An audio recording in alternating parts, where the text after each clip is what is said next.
What's up, everyone? Another intro to a fantastic episode of Elbows Tight Podcast today. John, how was that episode? I thought it was really good. I had a good time. That was a fun one. Yeah, we have the amazing Katie Egan. She is a brown belt under James Foster 300 down in Kent, Washington. She is a huge competitor in Brazilian Jiu-Jitsu, and also she's a big advocate for women in Brazilian Jiu-Jitsu. This episode is so fun. It's the insight that she gives, especially as a female competitor and a woman that's primarily in all male gyms and schools. It was really good. A lot of good laughs. I think I was like, this is hilarious. So not only that, but I liked that was the first time we had the opportunity to get a referee's perspective. Yeah, so I enjoyed that. Yeah, it was really good. Yeah, she competes and she also refs for IBBJF right now. So she has a lot of different perspectives on how jiu-jitsu is and how it should be right now. And she obviously talks about how we get more women in jiu-jitsu, which John and I are big advocates for. And we constantly talk about how we need more women in jiu-jitsu, and not only just in jiu-jitsu, but we talked to multiple women that say the same thing. There's not enough women that compete in jiu-jitsu. So it's a great episode. This episode was 3 months in the making, by the way, because she is so busy with everything.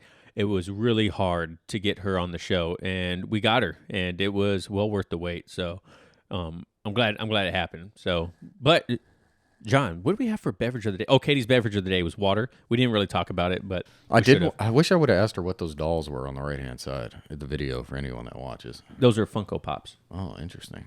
She has a bunch of Funko Pops. You can see in the background, if you guys are nerds like I am, she has a 3D printer in the background. Yeah, I was looking at all kinds of stuff in the background. Yeah, like, yeah. What is that? My dog came in, and she's like, I'm distracted by your dog. I was like, I'm distracted by all your tech in the background. This stuff is so cool. What happened in this interview? That's right. So, but John, what's our beverage of the day, dude? We have a pineapple Pilsner, and I got to say it was pretty good and smooth. Not like that nasty, I think, coconut one you got me that one time. The pineapple one's on point. Yeah, this thing is delicious. Which is a Kona Brewing Company. Pineapple Pilsner. I'm not sure what the content is. It must be pretty light. No, it's 6%. Wow, I'm getting better. Yeah. And this is a limited release too. Yeah, it's pretty good. Yeah, no, this was I saw this in the gas station. I was like, ooh, that looks like a good beer. Just because the can, like I just showed it. If you guys are watching the YouTube video, I just showed it. But it's, it's like a guy surfing. It's got a pineapple on it. The colors are great.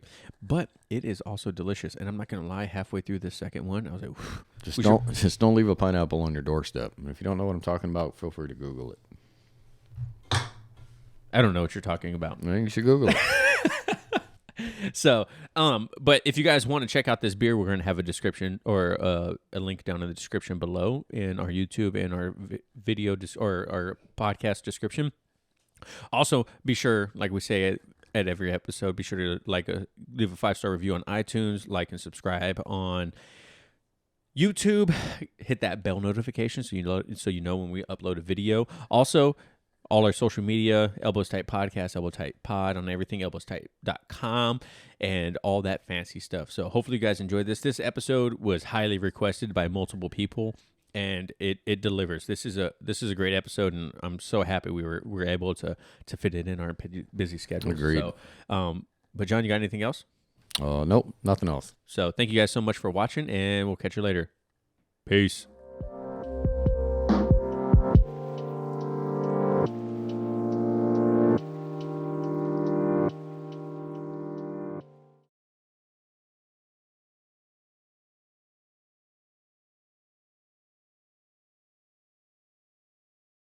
Welcome, everyone, to another episode of Elbows Tight Podcast. It's your host, Travis and John. John, how you doing today? Man, I'm good. I'm glad to be off work today. I bet. It's a Saturday. Who likes working on Saturdays? Not me. Especially when you're super busy, huh? Yeah, for sure. And it's been beautiful out here in Washington State lately, too. It's been insane. I think it's probably 80 degrees outside over by where we live. And we bought like this 10-foot kiddie pool. Well, it's not really a kiddie pool. It's like 10 feet by like 6 feet. And so we're going to go get the baby and put it in it and sit in the sun after this, too. So it's going to be real nice. You could join us. Well, I mean, you live next door to a lake.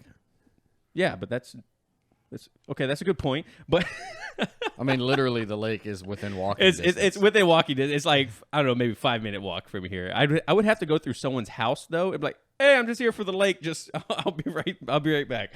So, but without further ado, we have a very special guest today. We've actually had multiple people. I haven't told Katie this, but we've had multiple people ask for her to come on our show. And so when she finally was able to, I was super excited because like I said, there's a lot of people out here that want to hear from her. But it is Katie Egan. Katie, how you doing today? I'm good. Thanks Good. for having me. I'm glad we finally were able to find a time to make it work. Oh, I know. We were just talking about this before we started recording, and it's been like 3 months in the making. It's like Katie's a big competitor. You'll hear about all that later, and she's super busy. So we finally got one day that works for both of us, and she's getting out of responsibilities. But don't tell anyone that. So without further ado, once again, Katie, can you go ahead and give us like a brief description of who you are and where you're coming from and whatnot? Yeah, so I'm Katie Egan. I'm a brown belt under James 300 Foster here in Kent, Washington. I got my purple and brown belt from him. I started jiu-jitsu down in Dallas, Texas, and got my blue belt under Alex Martins. I'm a pretty avid competitor, both gi and no gi, pro fights, IBJJF, all that stuff. And then I also teach jiu-jitsu at Foster Brazilian Jiu-Jitsu. And then I run the Women Who Roll blog. Yeah, so I noticed in your blog that you started jiu-jitsu in 2014 in Texas. Are you originally from Texas, or did you migrate there also?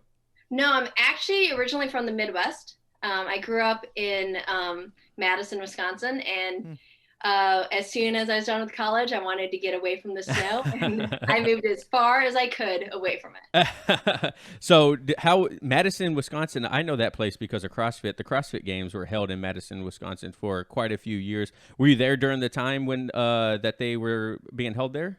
I might have been. I don't really know anything about CrossFit except for like Instagram, what I know. Yeah. I've never done CrossFit, so I might have been, but if I did, it wasn't. I didn't go. Yeah. That's pretty funny because I've never met someone actually from Madison, Wisconsin. So I want to know first. Did you get any snow in Texas? Because they get it. We did, but not much, and I was luckily not there this year when they got pounded. Yeah, my daughter lives there, so she talks about it, and she moved out of Louisiana. They did not think they'd ever get snow like that in Texas. The ice is more the issue than the snow, just because of how the highways are made. They're like, they go up above everything. And so if it gets cold, it freezes, and then like little cars can't go up, and it's a huge issue. Oh yeah. So do you like Washington better than Texas then? I definitely do. While I liked the lack of snow in Texas, I didn't like the heat. It just got way too hot. And I really like outdoor stuff, so I love living in the Pacific Northwest. It's beautiful. Yeah, it's we don't get too heavy of snow up here either, which is really nice, but we do get really bad black ice. Obviously, I mean, if you've lived here for longer than 1 year, everyone has seen multiple vehicles flipped over on the freeway on straight lines just from black ice and whatnot. When I first moved up here, I had a 2-wheel drive truck. Funny story. And everyone's like, oh, you're going to have a 2-wheel drive truck. You need 4-wheel drive. The first truck I saw flipped over on the freeway was a big lifted 4-wheel drive truck. I was like, well, I guess that's not true. So, but let's go into a little bit of your jiu-jitsu backstory. So you started in 2014, right? Jiu-jitsu? Yes. And you had a voucher that you thought was for a kickboxing class, right? And then you jumped into jiu-jitsu. What was that like, your first class? So I walked in and I tried out the kickboxing class, and it was 100% cardio based. So I'm there, and we're not even hitting bags. We're like shadowboxing, and I'm like, what is this? This is not what I want. And then afterwards, there was a jiu-jitsu class, and I see them, and they're like trying to strangle each other, and I'm like, no, that's what I want. And the guy was like, well, you paid for a month, so you can try it. So then the next day I showed up and I tried it, and it was all men. So I was the only female there, and they didn't have a loner gi small enough for me. So I actually like tried it out in like sweatpants and a sweatshirt, because like like this huge gi top that was like way too big, but I fell in love, and I didn't go to another kickboxing class after that. And I started going every day, and here I am. So how soon after because like you mentioned earlier, you're a big competitor and trying to get more women into competitive jiu-jitsu. How soon after did you start competing when you got nipped by the bug? 3 months. 3 months. Wow. Wow. So so when I started going every single day. So I think for the first 3 weeks, I didn't miss an entire, like a day at all.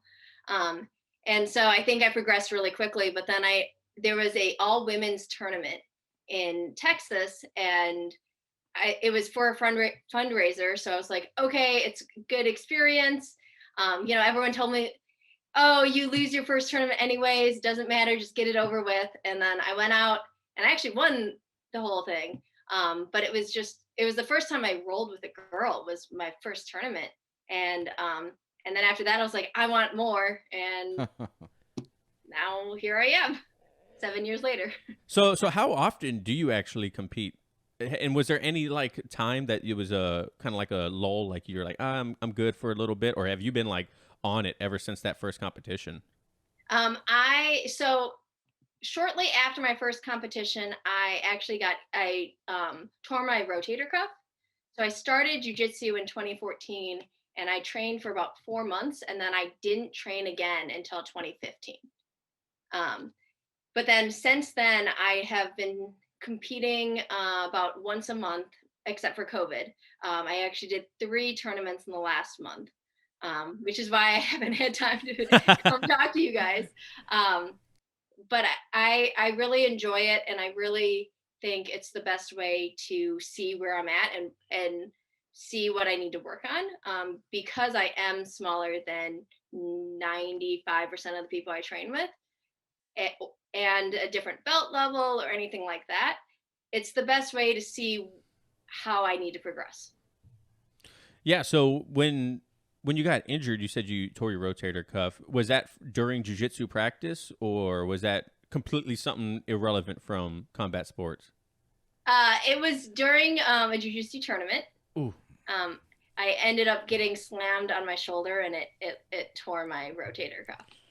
Oh no! How It was a that? complete accident. It wasn't like an intentional slam, but white belts, they get excited, and then that's exactly what happened. And then it was one of those, I didn't know it was actually injured, so I kept training on it. It was like, oh, it hurts, but everything hurts because of jiu-jitsu.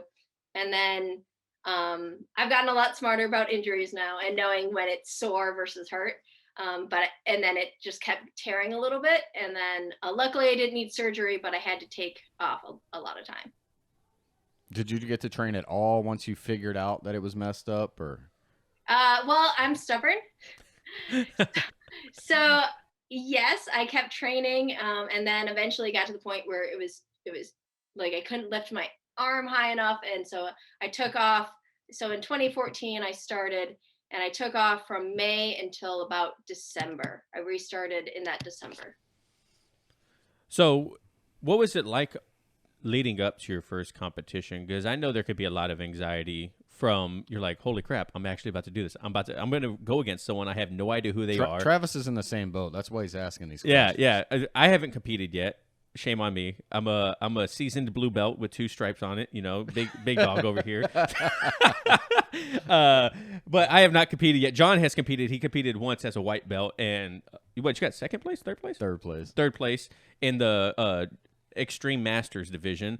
But hey, it was the old folks division, but whatever. They came out with walkers, and they had to have AARP to make sure that they could compete. Hey, I was happy. That was the first time they were my age group and around my size. Yeah. I was like, perfect. Yeah. So, what was it like leading up to that first competition for you? What was your mindset coming up? I was okay. Everyone at the gym told me I was going to lose, which is, it sucked because I was like, no, I don't want to lose. I'm a very competitive person. And so then I got really bad nerves. And I have worked on the mental aspect of competing a lot to get that under control. But before my first tournament, I didn't eat dinner because I had so much anxiety and so many nerves that I just couldn't keep anything. Everything sounded disgusting, and I could not eat. And then in between my first and second match, or maybe it was my second and third match, I felt like I was going to throw up from just all the nerves, because I wasn't handling it well. I think there's a lot, we learn jujitsu and we learn on these moves, but there's a lot of mental part behind it. And especially if you're a competitor, like you have to learn how to deal with that, which is good because it helps outside of the mats too.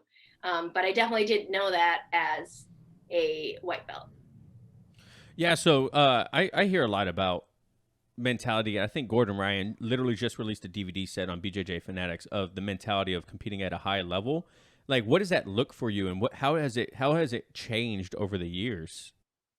So mental training is something that I work on almost daily. I've done a lot of reading and like podcasts and books and stuff to learn about it and to kind of change that internal dialogue into now I still feel nervous, but instead of putting a negative connotation on it, like physiologically, nerve and excitement, they're exactly the same thing. Your body feels the same way. It's just what your brain is telling yourself. So when you say I'm nervous, you're internalizing that and you're putting that negative connotation on it. Versus if you say I'm excited, it's a positive thing. It's something to look forward to. And even just that little shift can really change how you go into a match. That's a good point. For me, when I was doing it, because I was super nervous as well, and I kind of wish my family didn't go. I feel like I would have been a little bit like, but my daughter was competing too, so they were all there. But for me, the trick I did is I was just like, why not? Why can't I do good at this? I've been practicing for a couple years. Like, there's no reason why you can't do good. And that's all I thought about. I was like, I'm just going to go in small goals. I was like, no matter what happens, I'm not getting submitted in 15 seconds. So once I hit that goal, I was like, all right, we're golden.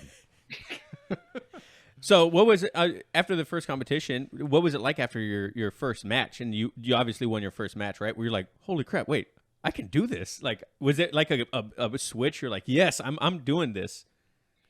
So after my first match, I don't even remember learning a triangle, but I somehow got her into a triangle and submitted her with a triangle. And I was like, oh, I know a lot more than I think. I can win this. I'm going to prove everyone wrong who said I was going to lose my first tournament and win it. And then, I think my second match, I was down like 2 points and I was like, no, I'm not losing. And I came back and won that. And then I won my finals by a submission, by a rear naked choke. And I was like, see, I can do this. And it was, I think that mentality helped me. Like after I got through the first one, I was like, yeah, I'm not going to lose. And then it was less about being nervous and just like proving them wrong.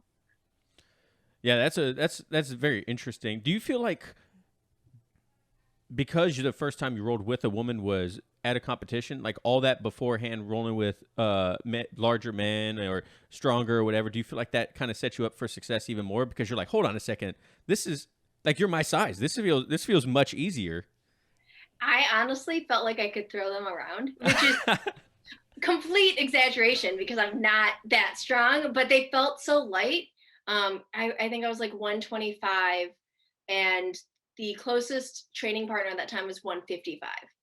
And so compared to them, they felt so light. And I was like, oh, this is nothing. If I can do that to him, like you're nothing compared to that. And I still use that mindset now because James Foster is my coach and he's 300 pounds.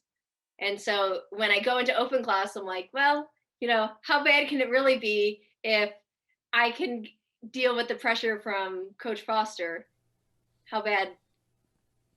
Yeah, no, that's true. So what was it like the first time you met James Foster? Because he is a large man, multiple time world champ in Brazilian Jiu-Jitsu, and he's like what 6'5", 300 pounds or something like that. He is a massive man. If you guys have never met or seen James Foster, look him up. James 300 Foster. He's a first of all, his technique is incredible, and I've watched a bunch of his stuff, and I'm like, man, this guy is really good. What was it like walking in and he like walked up? You're like, hi. What was that like? So when I went in, I've eaten my words so many times, but I had this like kind of preconceived notion that a ultra heavy guy couldn't teach. At that time, I was a rooster female, anything. Not that he couldn't teach me stuff, but it was going to be different for my game. And I remember going in like, okay, well, I'm going to try it. It was my boyfriend, now husband. It was his gym where he started jujitsu. And I told him when I moved up, I was going to, try out all these gyms because jiu-jitsu is something that's important to me, and I needed to find a good fit for me, not just for him. And so when I tried it, I was honestly blown away by his jiu-jitsu because he's a 300-pound guy, but he moves like a lightweight. Like he moves his body in ways that I feel like 300 pounds shouldn't be able to move. Like he has this like flying X pass type thing move, and I'm like, that's 300 pounds shouldn't be able to move like that. Yeah, the fact that you just said flying, I'm like, in my Yeah, head, I'm I'm like, like, oh fly. no, I can't please. even fly. No, that's great. So, did you try any other gyms out when you first moved up to Washington, or when you moved in and you met James or Professor Foster? That was it, or did you try other gyms? I did try other gyms. I really wanted to make sure, especially even at that point as a 4-stripe blue belt, I was an avid competitor and a sponsored athlete. I wanted to make sure that it was a good fit for me. So I did try a couple of other gyms, but uh, Foster Brazilian Jiu-Jitsu ended up being like the perfect fit for me, especially finally having female training partners. Was there a lot of females when you first came there, or was it just a few? No, there was white belts all the way up to black belt. Oh, wow. And so having a female black belt was a huge pull towards Foster. Yeah, we interviewed Sonia Salin, or she recently got married and just changed her last name, but she's the owner of Combat's Arts Academy in Seattle. And when we went to go drop in to her school, we talked about it on the podcast. It was literally, there was probably a 40-person class of all women, Yep. of every belt color, and I was like, oh my God, that's amazing! Like, how did you do that? You know what I mean? Like, my whole perspective of jiu-jitsu was, most of it's men and this, that, and it's hard to get women into it and whatnot, unfortunately. But when we walked into her gym, I was like, how did you do this? We were like, wow. So you in your blog is based around getting more women into jiu-jitsu. How do we do that? How do we get more women into jiu-jitsu? I think it's creating that safe place. I know like social media makes fun of those like safe places, but I feel like it's really important for women in jiu-jitsu to feel like they can grow and they can prosper in a gym, and it's not just a boys club. There's a lot of, like, not all gyms are friendly to women. There's still a lot of gyms that have like that locker room talk, and it's boys will be boys and stuff, but that you're not going to get women to feel comfortable and to grow to their potential if you're having that. And I also think the other thing is to recognize that why women get into jiu-jitsu. Some women do it just because it's a sport, but some women are coming from past trauma, abusive relationships, that are going into jiu-jitsu wanting to learn it to defend themselves. And if you can't give them a safe place where they don't feel like they're a victim, and you're not building them up, they're not going to stay, and they're not going to be able to work past their trauma.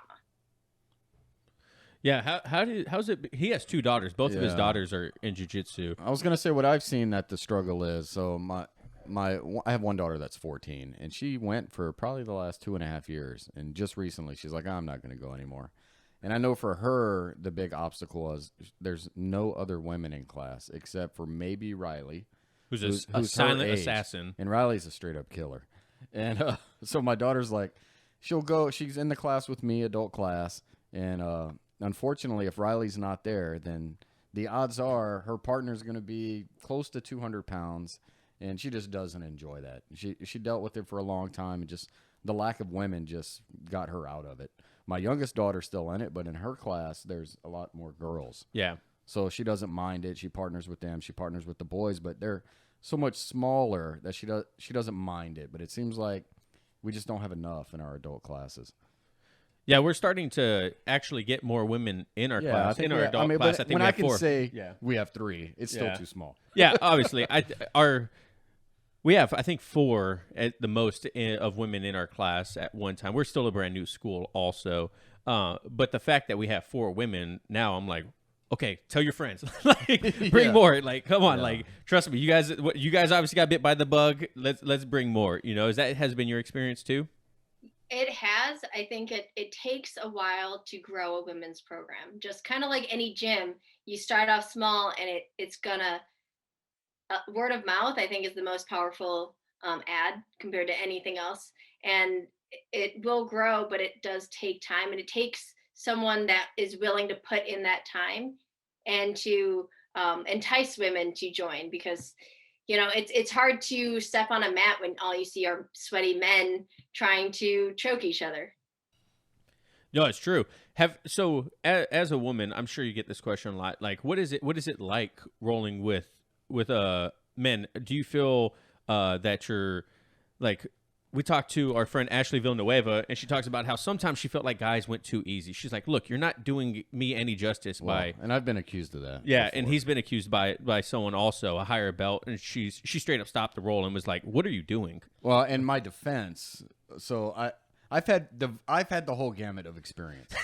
So with my daughters, right, I roll with them I feel comfortable rolling with women. I have no problems with it. I did roll with a higher belt when I was a white belt, and that did not go so well.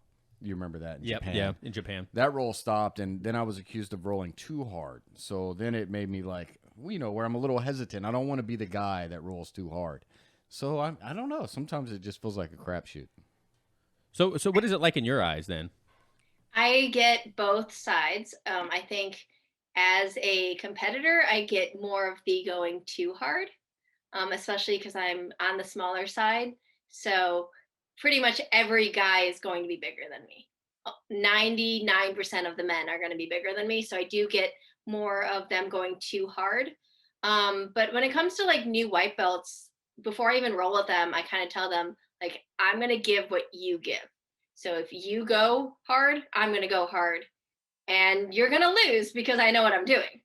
And if you just kind of set the tone that way, I think as the female and as the upper belt, like, I think we have a lot of power on, if you grab a grip and it's like a death grip, they're going to respond to that. If you're just like kind of loose, they ease off. It's kind of, it's been challenging for myself to learn how to roll with new men as well. Just because it's not even that they're going too hard with women, they're going too hard in general.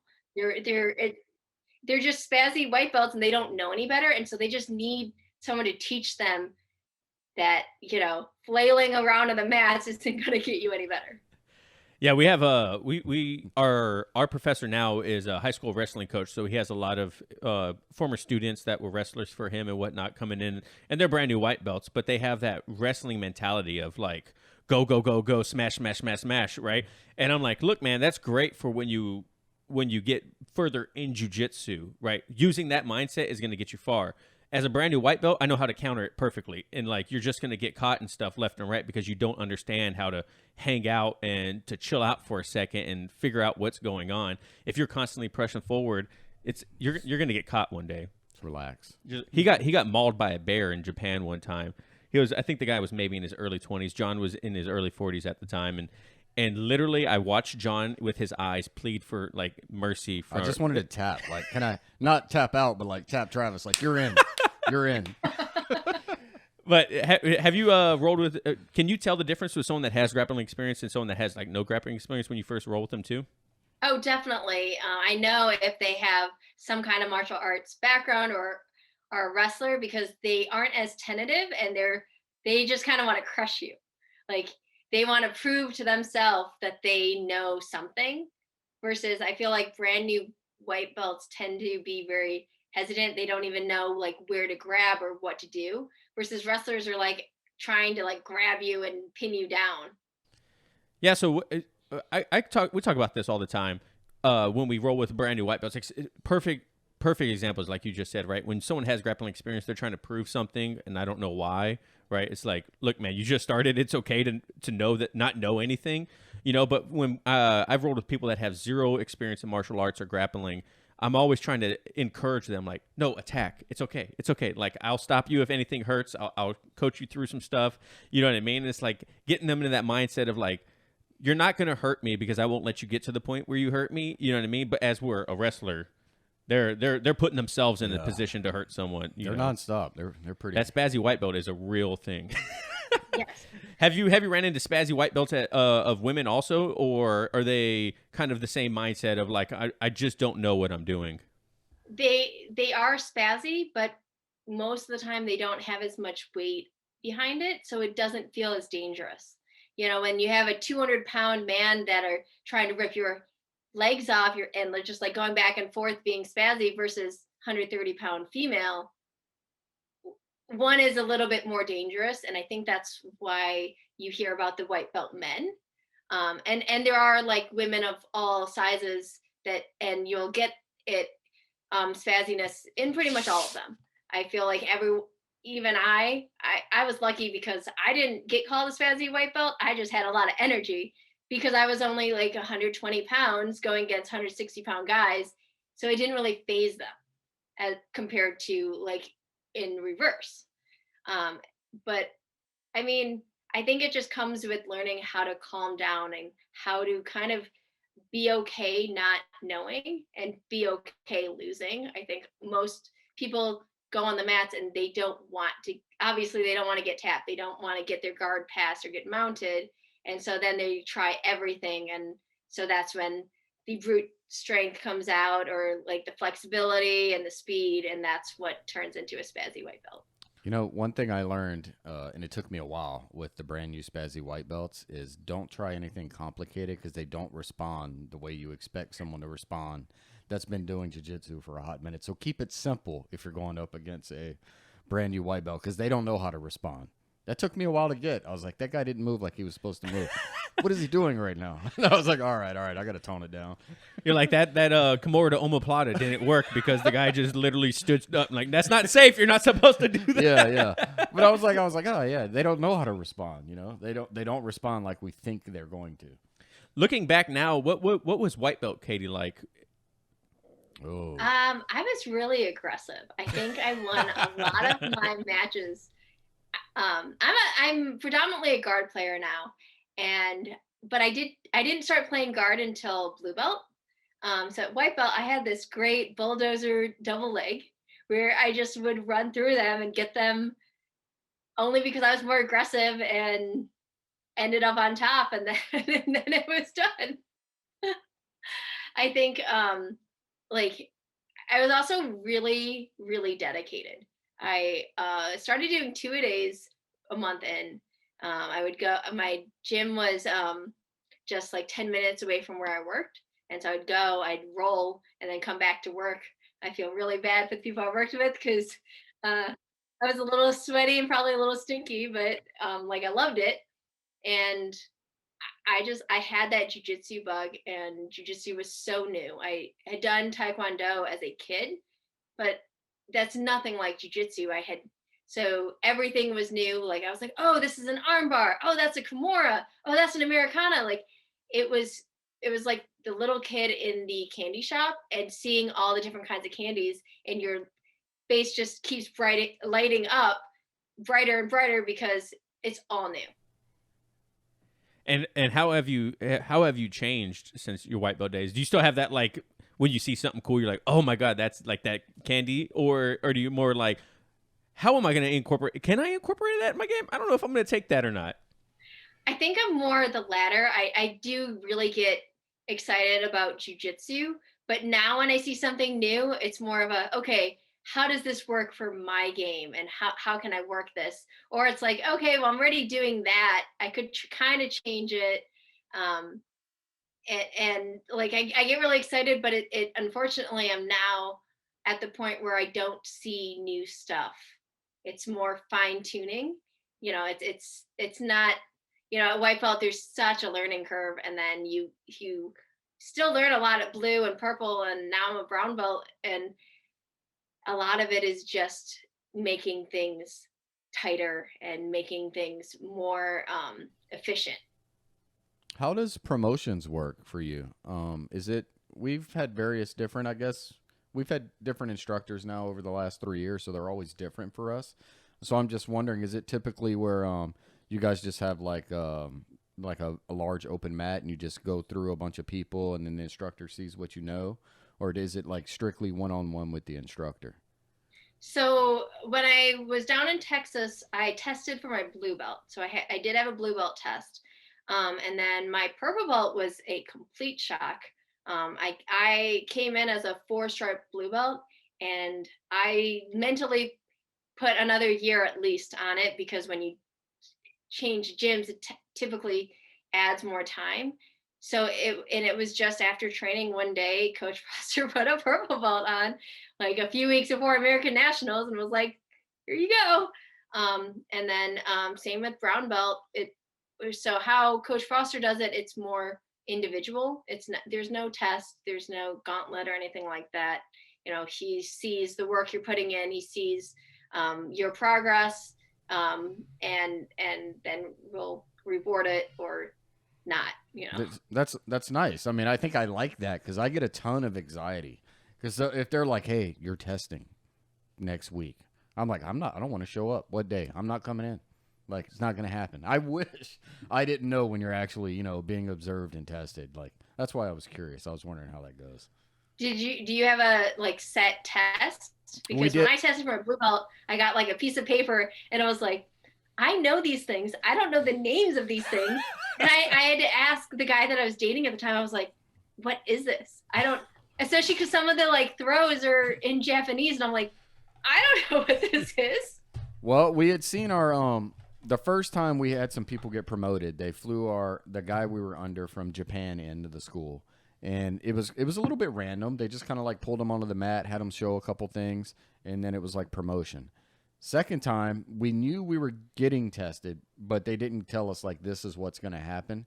So what ended up happening is it was 4 of us on the mat, and we partnered up, and they were like, "All right, let me see 5 throws, let me see 5 takedowns, let me see 5 submissions from this. All right, now you need to get out of that," and it was an hour. And I was like, "Man, I'm glad I didn't know everything they were going to ask, or I wouldn't have shown up." So next time, I'm like, I don't know if I want to be there, but I don't know what to expect on the next one because we're under a new black belt now. Yeah, what do you prefer? Do you prefer the testing, or do you prefer just the appreciation of, hey, I've noticed that you are killing it.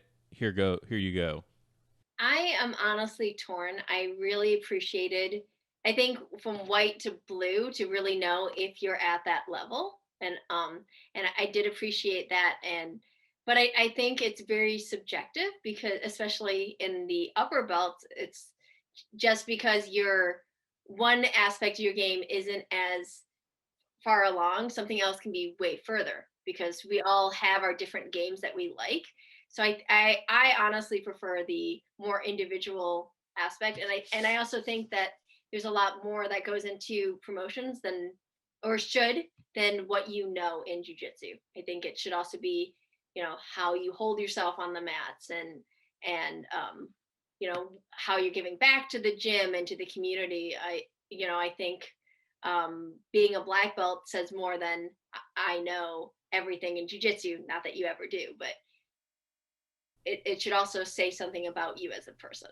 I'd agree. Yeah, absolutely. We talked about that with Rory Dean. Rory Dean, one of our questions was, because obviously he's a very prolific person in jiu-jitsu, and he has everything out there. Right? You can watch black to blue in promotions, and I was like, is it only skill based stuff, or especially when it comes to black? Because now you're a leader, people look to you as like, right? You get a whole different title in jiu-jitsu because of it. And he said the same thing. He's like, it's skill, but I'm not going to promote someone that doesn't hold my values and what I feel like a jiu-jitsu practitioner should be. So have you ever ran into someone where you're like, how did you get your belt? Because you're kind of a jerk. I definitely have. Being a black belt doesn't magically make you a good human. And unfortunately, especially as a lower belt, you think so. You look up and idolize these black belts, and then you start to learn more about some of them. And I mean, there's a reason you hear about all the terrible things some black belts do, taking advantage of their female students or their youth students. And like, yeah, not all black belts are good people, and it really sucks because they're in positions of power and they have this professor title, and they don't live up to what a black belt should be.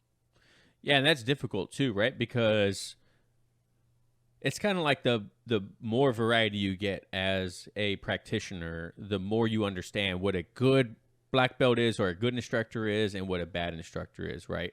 Because just because you're a world class competitor doesn't mean you're a world class teacher. And just because you're a world class teacher doesn't mean you're a world class competitor, right? Like you can have your own lane, and not every black belt's going to be a world champ or whatnot, but they can probably coach the crap out of a kids class, right? Where a lot of black belts don't want to do that. So what do you look for, especially after having someone like James Foster? What are your things you look for in a black belt to be like that's it right there. That's a good guy. I mean, obviously, jujitsu. I can respect a lot of people's jujitsu without respecting them as a person. But I think when it comes to like the black belts that I look up to, it's what are they doing for the community? How are they using that black belt to not just better themselves, but to better those around them? I think being a black belt, and if you're staying in the jiu-jitsu community, you should be trying to help the lower belts, help the kids become better and live your life as if they're looking up to you, because they are. And you're not only here for the jiu-jitsu, you're a role model. Like there are kids that look up to you, that see what you say, see what you're doing, and then say, I want to be like that. And if you think about that, then you should always be putting your best foot forward. You should be constantly trying to be the best person you can be. And that's really what I think being a true black belt means. I'd agree. And somebody with kids that are in it, when we switch different black belts, I'm watching them. I like, do I want my kids coming here? Let me judge. So I have my class and then I watch their class, and I'm like, I'll judge hands down. And it'll take a while. I'm like, all right, they're good. They're good guys. Yeah. It's They're like fine. Mikey and Gio Martinez, they just had that fight to win, and afterwards Mikey was like he's like, kids look up to you. You can't be talking trash about someone and this and that. And he was like very upset that Gio Martinez was you got to look it up, but there was a bunch of trash talking. And I feel like when it comes to competition wise, or when you're trying to sell a fight or something like that, like it's to be expected. There's going to be a little bit of trash talk. You know what I mean? Like, especially because it gets people excited. They're like, oh, there's conflict, right? If they're like buddy the whole time, it's kind of like, okay, well, I mean, are they going to hug the whole time when they roll or something? Have you ran into a lot of trash talking because being such a heavy competitor? No, honestly, I've become friends with a lot of the women that I've competed against, both ones I've beat and ones I've lost to. The it's a small women community. Like there's not many women competitors. I've competed against the same people numerous times. And so there hasn't been much trash talk at all. Like I've dealt with like anonymous trash talk a lot, but no like face to it. It's a lot of like keyboard warriors, and it's not the people that I'm actually competing against. I think especially as a female competitor, they know what goes into competing and putting yourself out there, and they haven't really stooped to that level, I guess. Yeah, because you have a pretty large following too, especially on like social media and with your blog and stuff like that. So I'm sure there's probably those toxic guys out there like, oh my god, like how do you have this and I don't, or like you don't deserve this, I deserve this, and I'm sure you ran into that too, right? I get, especially when I lose on a big stage. I lost my last fight to win, and it was the first fight to win that I lost, but it was a pretty bad loss. I took it really hard, but then I had people going into my DMs like doubting my belt and doubting my technique and all this stuff, and it really sucks. But I guess it's kind of to be like it's gonna happen. I have like almost 15,000 followers now, and it's just something that I have to get used to, and it sucks that I do, but it's in this day and age, people love to tear other people down to build themselves up. That's truth right there. So how do you deal with it? Because I'm sure there's other women out there that are in the same position as you that don't vocalize it or whatnot. So how do you deal with it then? Block. That block button, baby. I just I said something after my last fight to win, and I typically I don't even give them. I'll delete the comment, I'll delete the DM and I block them. They're not worth my time. I have so much more going in my life than theirs, obviously, that they're so concerned with what I'm doing, but I'm not going to give them my time and my patience to try to prove them wrong. I've had a lot of people tell me that I wouldn't even get this far, and obviously I have. And that, and if I acknowledge them, it gives them what they want. They want the attention. They're trolling. Like they want to get an emotional response out of me, so I don't give it to them. Yeah, that's pretty smart because I'm sure people feed into it and they take online criticism way too far. You know what I mean? It's like it's people on the internet. People find it easy to just say whatever they want on the internet because, like you said, they're keyboard warrior. They're behind their phones. They're behind their keyboards. Nothing's gonna happen. Nothing's gonna happen. Yeah. You know what I mean? Luckily, we haven't faced any super bad trolling on ours. Right, because the nice thing about jiu-jitsu is like if you want to talk trash, you can. You could just come roll with me, and if you kick my butt, then it's deserved. But if I kick your butt, just know that you talk trash to someone that kicked your ass. So what you mentioned earlier that when you see new things, you're wondering how do you throw it into your game. What is your game right now?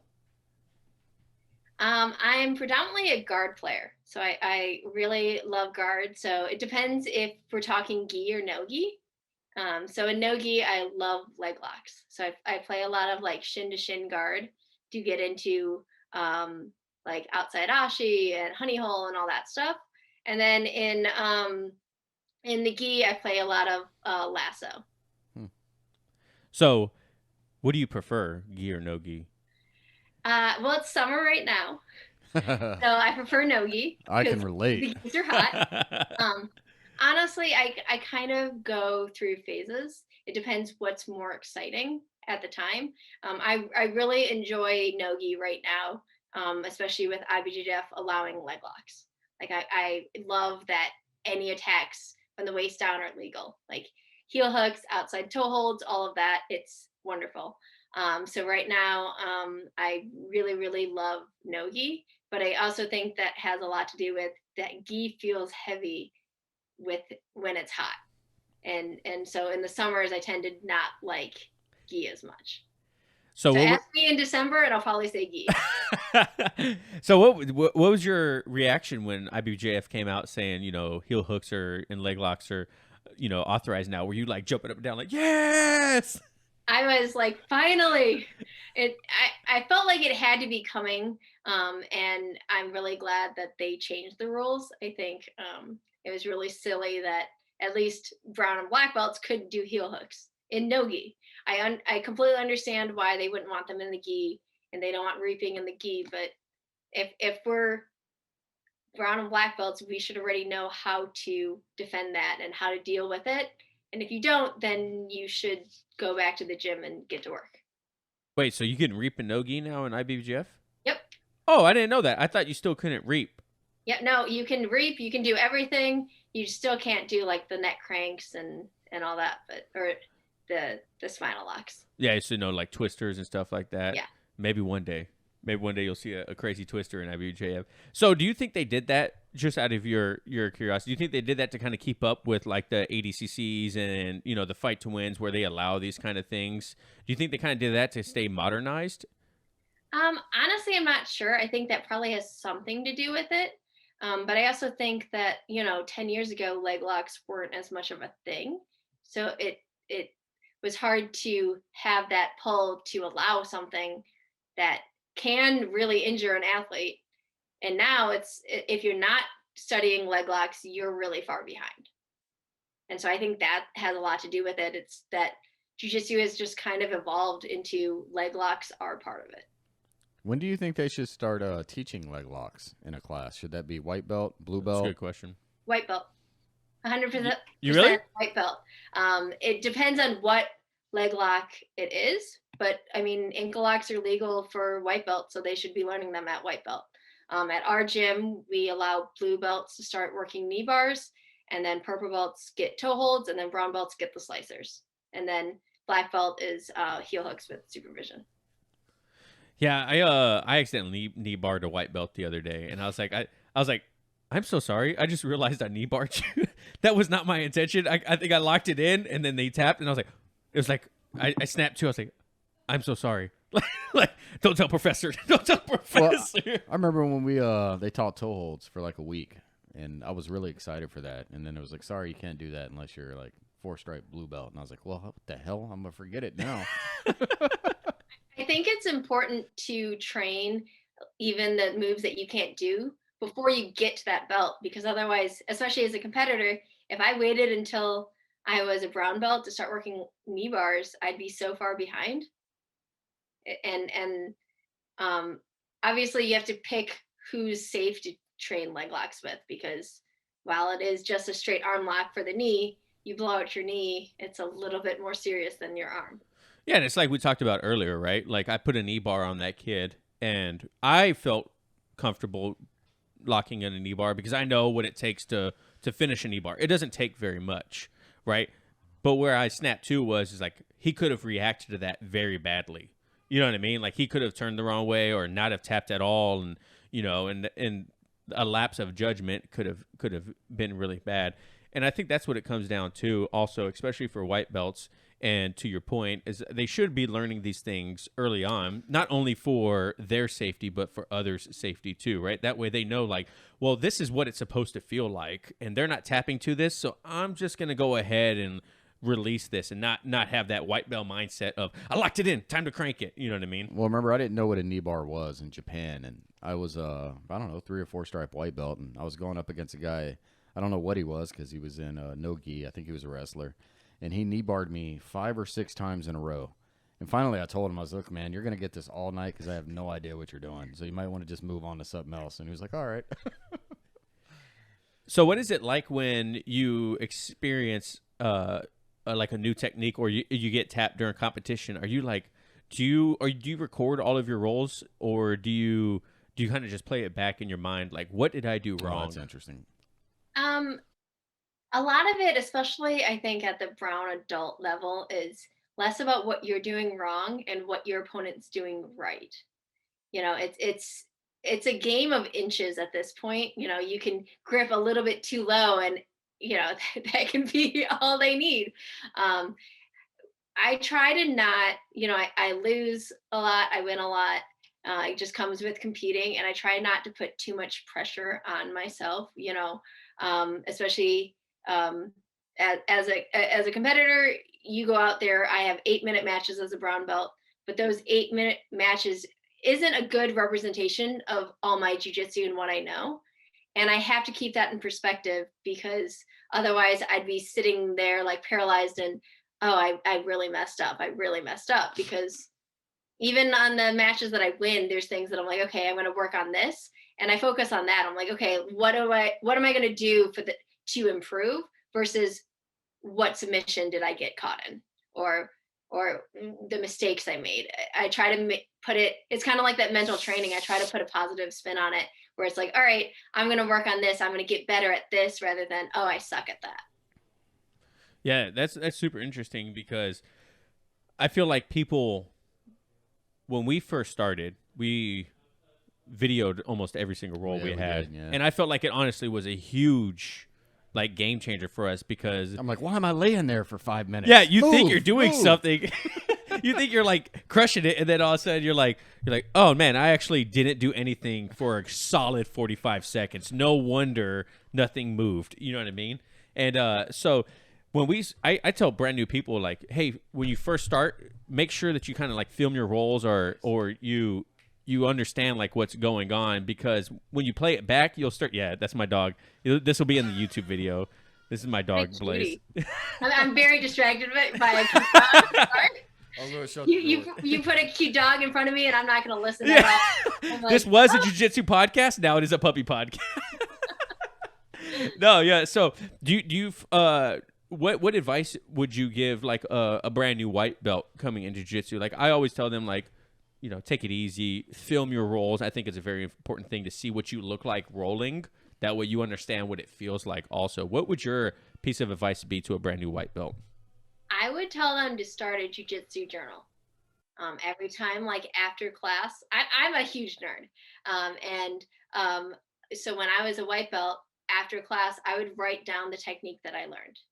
And I would draw pictures and they were terrible. And I probably missed a bunch, but it helped me retain it better than if it just goes in and then out. So then I was able to kind of focus on what we were actually learning. And then I would think about the roles and I would list 3 things that I wanted to improve on and 3 things I think I did that were good. And I did that after every class. And I think that is a huge component of how I progressed as quickly as I did. So your full-time job is jiu-jitsu, right? So from coaching and then competing, at what point did you realize, oh man, I don't need to work a 9 to 5. Like I can make this a living. At what point was that? Uh, well, jiu-jitsu is my full-time job, but I have a very supportive husband who helps pay the bills. If I did not have him, I would not be able to do this full-time. It is hard to, especially during COVID, it's very hard to make money in jiu-jitsu. But I love jiu-jitsu. I love teaching. I love pretty much everything that there is to do with jiu-jitsu. I got my first big sponsor as a blue belt, and I kind of had this kind of dumb idea to like go full time, and since then I've been full time. So, but you haven't looked back, obviously, because is at that point where you're like, I'm just gonna do it. It was kind of one of those things that I wanted to give everything. I didn't want to have regrets on, well, how good could I have been had I been training full time and focusing more on it. And so that's what I'm doing right now. I mean, the goal eventually was to open up a gym, and then COVID happened, and now I'm kind of like, I don't know if I want to open up a gym, but um, I definitely I want to share my passion with people, and that's part of the reason I have the blog.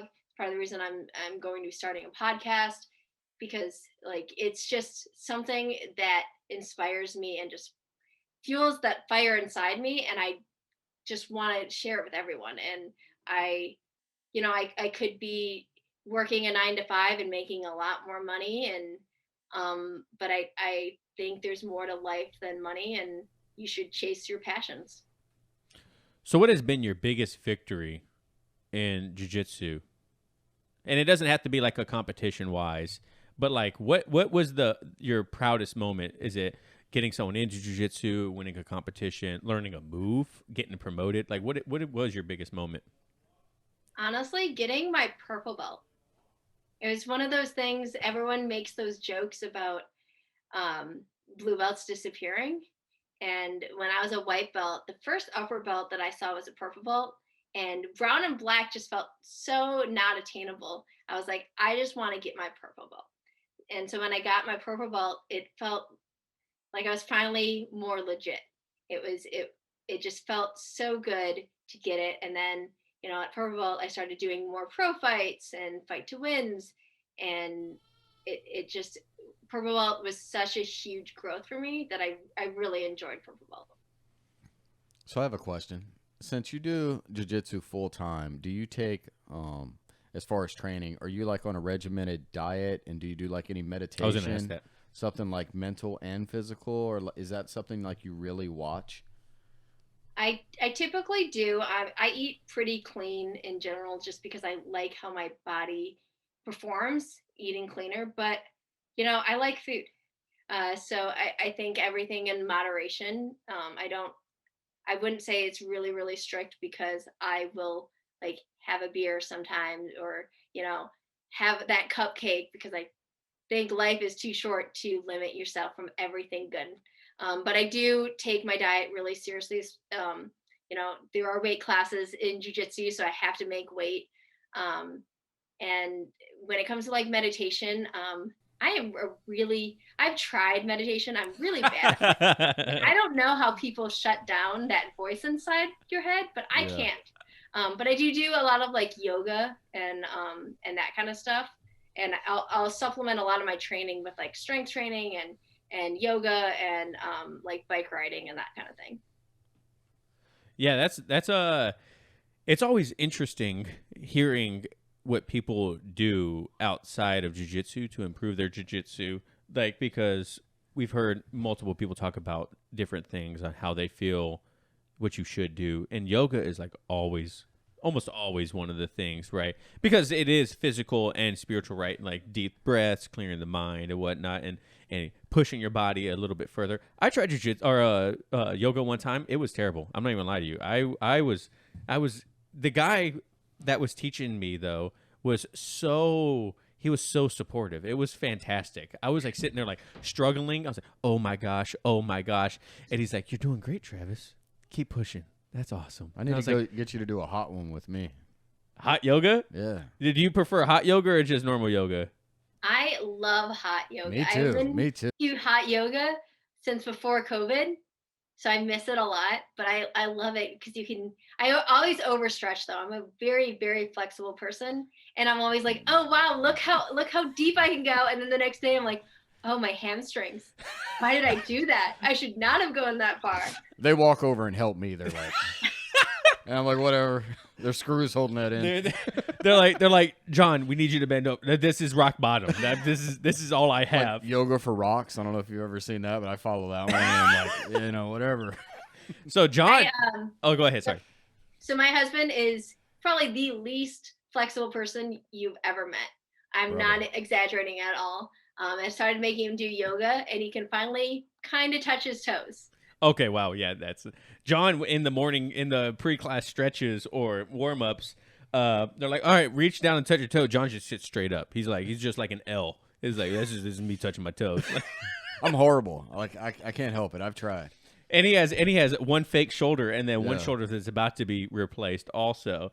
So it's a little bit of it's a little bit unfair to tell you the truth at home. If you guys are making it this far in the podcast, I don't like how John is part mechanical. Okay, he's a bionic man. All right, you can keep working that all you want. I'm like twisting. I'm like, this Kimura should be tapping. He's like, it ain't ever gonna break. You're good. Have you ever rolled against someone where you're like, we mentioned Riley earlier. She's like a 16-year-old girl that's in our class, former gymnast. And double jointed in every elbows, possible point. And so you'll get her in an arm bar, and her arm, it's like her hand's about to touch her shoulder. You know what I mean? You're like, how is this happening? Have you ever rolled against someone that was so flexible? You're like, I can't even submit you because there's just no way. I definitely have. Women are definitely more flexible than men. So, some women, you're just like omoplatas. I tap to them to the position because I don't feel them because my shoulders are very flexible. And then toe holds, the same thing. I don't feel toe holds. Like they just, I don't know. It just isn't a thing that I feel. And it's one of those things that if I feel it, I think it's gonna be too late. So I respect the position. If I can't get out of it, I'll tap to it. And I've gone against other women like that. And I mean, all I have to say is that you stop the blood to the brain, they're gonna go out. You can't be flexible on a carotid artery. Exactly. Don't hold your breath. So yeah, tell that story. When I first started jiu-jitsu, I didn't know what that meant. So when people were choking me out, I was like, I'll just hold my breath. I can hold my breath for a good minute and a half. And I'm like, what is going on? I'm passing out. And they were like, bro, it's not your breath, it's blood. And I was like, why didn't nobody tell me that? I would try those first few months. I was like, I'll hold my breath for a good minute and a half. I got this. And I'm like passing out. Like, have you had those kind of moments where it's kind of like, I was completely wrong on what that actually is like? Like I was just a hold my breath. CrossFitter. They were like, do you want to try jiu-jitsu? And I was like, sure, I'll try it. But yeah, I didn't know. Yeah. You didn't warn me. I didn't. I'm sorry. Have you had any of those moments of like aha moments? You're like, oh, that's what that is. Well, a lot of leg locks are like that. Because you're attacking something and then you feel it elsewhere. Yeah. It's like a heel hook. Yeah, perfect. Yeah. It's like, okay, I don't feel anything. And then all of a sudden your knee, you're like, oh, that's what that is. Yeah. Yeah, that was probably when we first learned heel hooks for the first time. They're like, our professor asked us, he's like, where do you think you're going to feel this? I was like, my heel? They're like, nope, you're going to break your knee, you do that. And I was like, what? And the first time I got put in a heel hook, I was like, oh my God, that's like so weird to me, And we had a seminar with Nathan Orchard, and that man is incredible at leg locks, right? and he was teaching us one thing, and it was interesting because some people felt it in their knee. For I think it was like a calf slicer thing. Yeah. Right. Yeah. Some people felt it in their knee, and some people felt it as a calf slicer. And I was like, well, I feel it in my knee. He's like, I don't. He's like, I wish I could tell you why some people feel it differently, but that's just anatomy. Like some people have different flexibilities, and their bodies are just different. And that was a big eye opener for me too. Was like, oh, well, just because he feels it here doesn't mean I'm gonna feel it here. I need to still pay attention to my body and be like, oh crap, that kind of hurts there. I got put in a scarf hold submission the other day, and I was like, this sucks. I don't feel anything but like my crushing chest right now, and I'm just gonna go ahead and tap to that. Oh, that's a good thing. Talking about pressure. When we first started jiu-jitsu, we talked about how we would tap to pressure. You know what I mean? How have you ever tapped to pressure, and how do you combat it now? I am really stubborn. I have hurt ribs not tapping to pressure because Wait, you broke ribs? No, but I've like bruised them because I am stubborn and I'm like, there is no technique behind this. I am not tapping to this. I would not recommend that. For those at home, hurts, just tap. Like, it's not worth it. Nothing is worth feeling injured for a couple weeks. But I will take that back. I have now. As a lower belt, I had it. But Coach Foster actually tapped me to pressure once. We were 300 pounds. And, he was joking that he was going to do it, and he had me in Kesa Katame, and I was laughing, so it just kept making it worse. And of course, when you're laughing, you can't stop laughing. And then I couldn't breathe. And I was like, all right, I can't anymore. I'm sorry. The only pressure I've tapped to is Coach Foster, but he's 300 pounds and 6'5" and just jacked. So I'm okay with it. We would tap to knee on belly. It would be like, it wouldn't even be very long at the beginning. I tapped to pressure as a blue belt, and that was in San Diego at Chula Vista Brazilian Jiu-Jitsu. And the owner is probably 300 pounds, and it was my first night there, so I don't know if he was just really working me. But I was like, that pressure's unbelievable. I'm about to die. Like, it's just what happened. But as a white belt, when we first started, I tapped to pressure, and then I looked around the room, and I'm like, wait, nobody else is tapping to pressure. All right, I'm done. I'm not tapping this anymore. You get that? For me, it was like when people were doing it, it was always guys that were bigger, and I felt like it was just a jerk move. So my ego got in the way, and I was like, no, I'm gonna get out of this before I tap. And so I did. And now there you go. You're like, well, you didn't get me. Gotcha. Yeah, exactly. It's kind of like a bread. Yeah, it's kind of like a bread cutter from someone being in your guard. Like you're not really gonna tap them. It's really just a dick move. You're like, yeah, you can have your forearm across my throat, but if I just extend my hips, you don't really have anything there. And when we first started, that's what they would always tell us. They're always like, don't try to bread cutter someone when you're in their guard. That's just an asshole move. It's like you don't need to do that. Especially if you have like 50 pounds on them, and you're just like, really? Yeah, exactly. You can't open my guard. You have to do this. All right, I got a question for you. Are wrist locks dirty or not? Am I the one doing it, or Hold am on, I you're the one doing it? You're the one doing it. You better think about this, Katie. There's gonna be some people on the internet that might not like this answer. I think it's a valid move. I think it is time efficient. Especially like I will finish moves with wrist locks instead of finishing the full move. Like an omoplata. Okay, well that wrist is just right there, and then I don't have to put forth so much effort. I don't really think any jiu-jitsu is dirty. I think you should be aware of all the moves. I will joke about, like, my husband loves wrist locks. Me too. Yeah, us too. I consider them an equalizer. Take his back just so he can wrist lock. I do that too. Yeah, when they go for it, I'm like, all right, got you. Gotcha, ass. But to me, it's an equalizer. Like, that's why I use it. If they're bigger, stronger, younger, then if I make them respect the wrist, then I have room. So that's why I like them a lot. And they know wrist now. Locks this way are dirty. I've never gotten anyone with that. That's dangerous to me.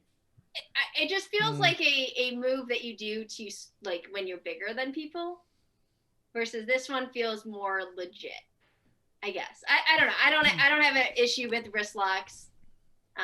See, wrist locks are good, people. For those that are listening, I'm not dirty. They're good.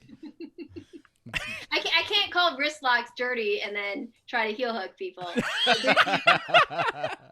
It's like hypocrite. it's like why would you ignore 0.5% of the body? You know. So, no, don't leave your wrist there if you don't want it wrist locked. You know what's so funny? My favorite thing about wrist locks is John's the one that got me into wrist locks, and my favorite thing about and them a couple of is the moment of realization of like, oh, that's a wrist lock.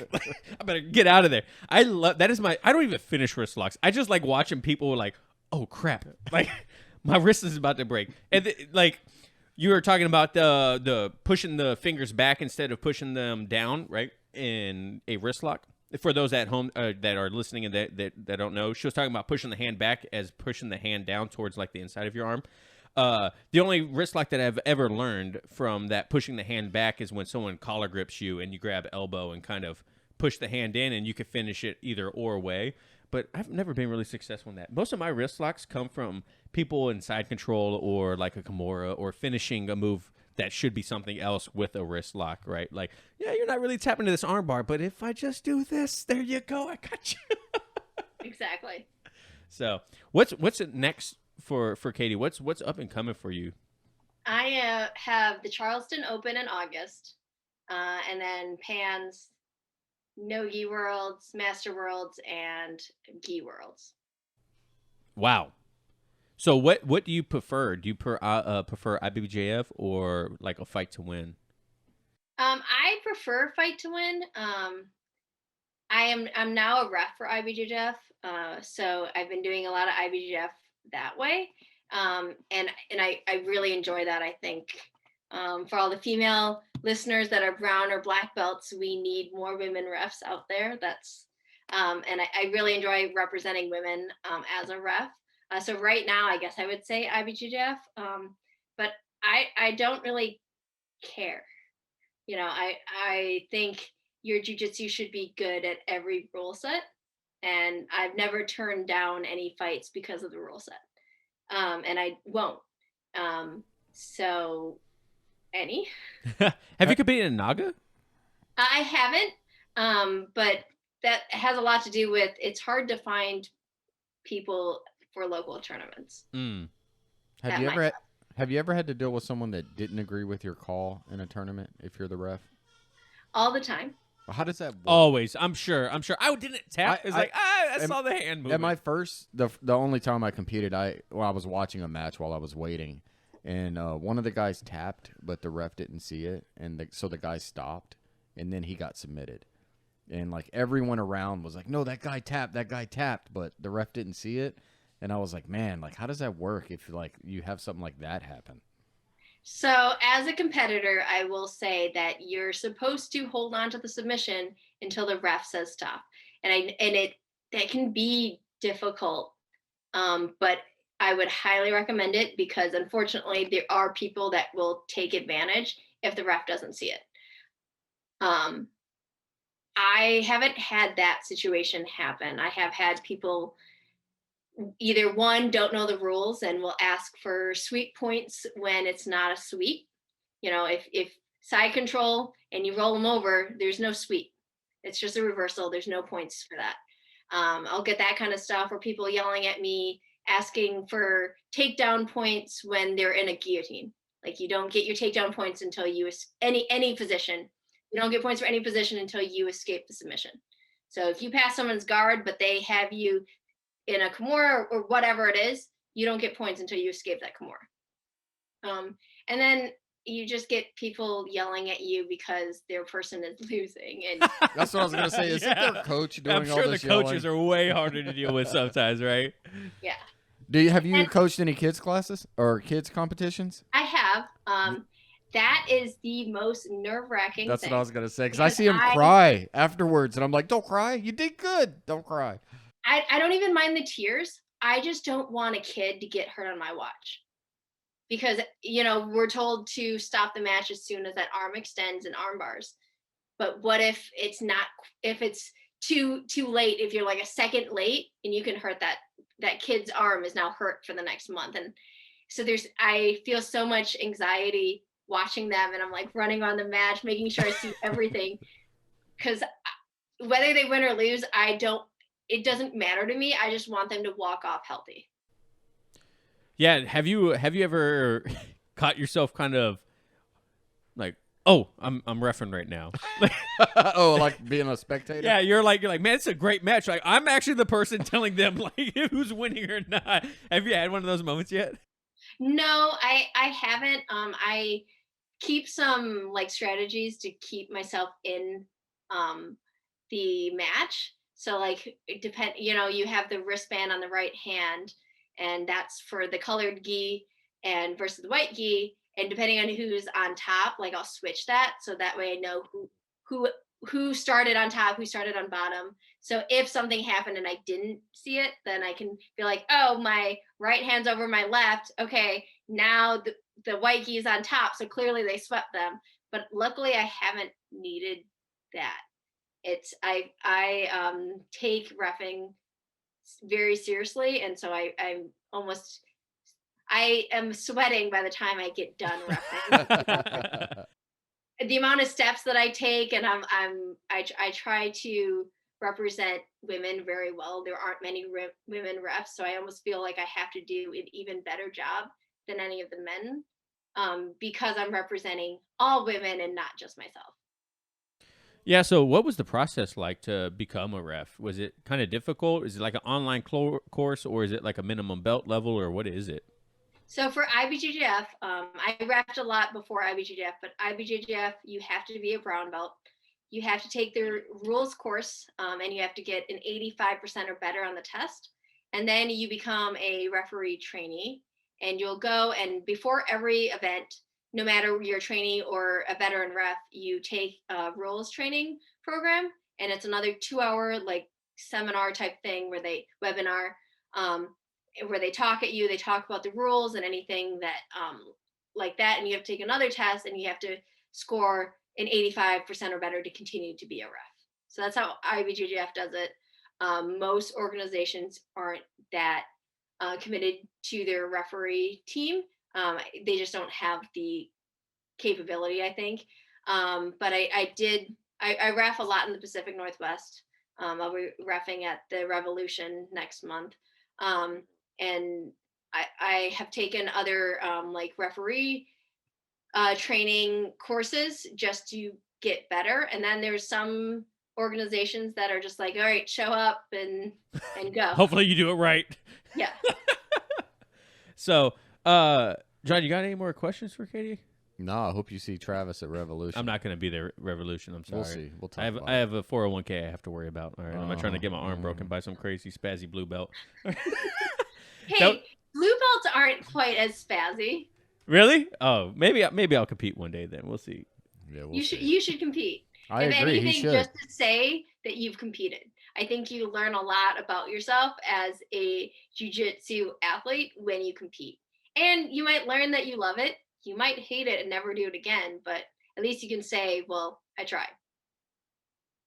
Hey, Katie, why you had to talk some sense into me? Maybe I'll do it. I hope he does, because I'm going to go watch. I'm like, yeah, let's do it. Yeah. He's like, that's the host of Elbows Tight Podcast. Make sure you try really hard so he talks about it. That was what I did, was the Revolution, and I was so worried about the weight because I watched our friends do it, and they all like fasted, and then they all ran out of energy, and I was like, I don't want to do that.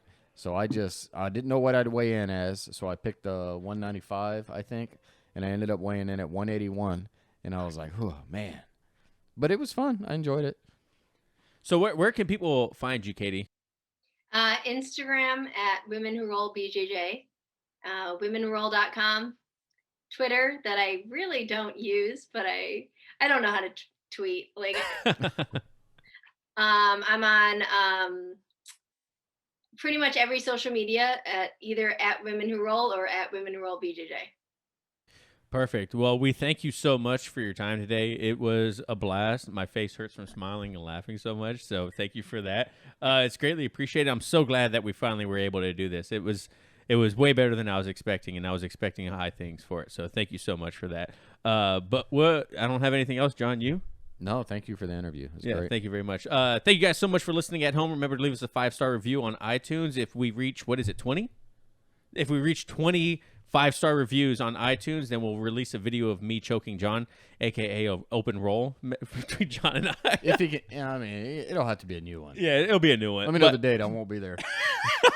So make sure you guys like us on Facebook, follow us on Instagram. We're Elbows Tight Podcast everywhere if you guys want to check us out. And that's pretty much it, guys. So thank you so much. And remember, no oil checks here. he said it. Oh my I gosh. did it for him because he was looking at me like that. And no oil checks here, guys. Thank you so much. We'll catch you guys later. Bye.